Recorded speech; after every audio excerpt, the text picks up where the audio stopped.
મુન્દ્રા તાલુકામાં સરકારી જમીનો પર થયેલા ગેરકાયદે દબાણો સામે પોલીસ અને જિલ્લા વહીવટી તંત્રનું મેગા ડિમોલિશન અભિયાન હાથ ધરાયું હતું। અગાઉ 3 દબાણો દૂર કર્યા બાદ વધુ 5 ગેરકાયદે દબાણો પર બુલડોઝર ફેરવી સરકારી જમીન મુક્ત કરાઈ હતી।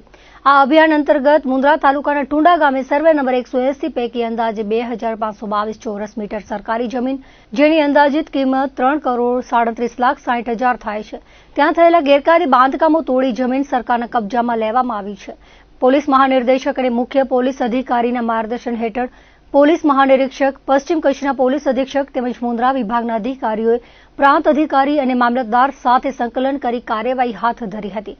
શનિવારે હાથ ધરાયેલી કાર્યવાહીમાં પોલીસ બંદોબસ્ત વચ્ચે ગેરકાયદે બાંધકામો દૂર કરવામાં આવ્યા હતા। કાર્યવાહી દરમિયાન કુલ 3 દબાણો દૂર કરવામાં આવ્યા હતા, જેમાં ટુંડા ગામના આદમ બોટી દ્વારા કરાયેલ અંદાજે 400 ચોરસ મીટર વિસ્તારનું 2 દુકાનનું બાંધકામ, કિશોર મહેશ્વરી દ્વારા કરાયેલ 100 ચોરસ મીટરનું 1 દુકાનનું બાંધકામ તેમજ વિમલ મહેશ્વરી દ્વારા કરાયેલ 210 ચોરસ મીટરનું 1 દુકાનનું બાંધકામ તોડી પાડવામાં આવ્યું હતું। ટુંડા ગામના અબ્દુલ ચાકી દ્વારા કરાયેલ 100 ચોરસ મીટર વિસ્તારમાં 1 દુકાનનું બાંધકામ તોડી પાડવામાં આવ્યું હતું।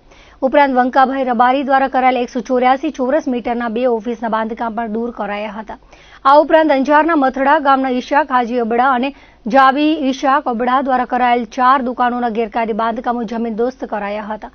ટુંડા ગામના કુલદીપસિંહ જાડેજા અને મોહનસિંહ રાઠોડ દ્વારા કરાયેલા 7 દુકાનોના 700 ચોરસ મીટરના બાંધકામ તેમજ ગુલામ હુસેન ચાકી દ્વારા 110 ચોરસ મીટરમાં બનાવવામાં આવેલી 1 દુકાન પર તોડી સરકારી જમીન ખાલી કરાવવામાં આવી હતી।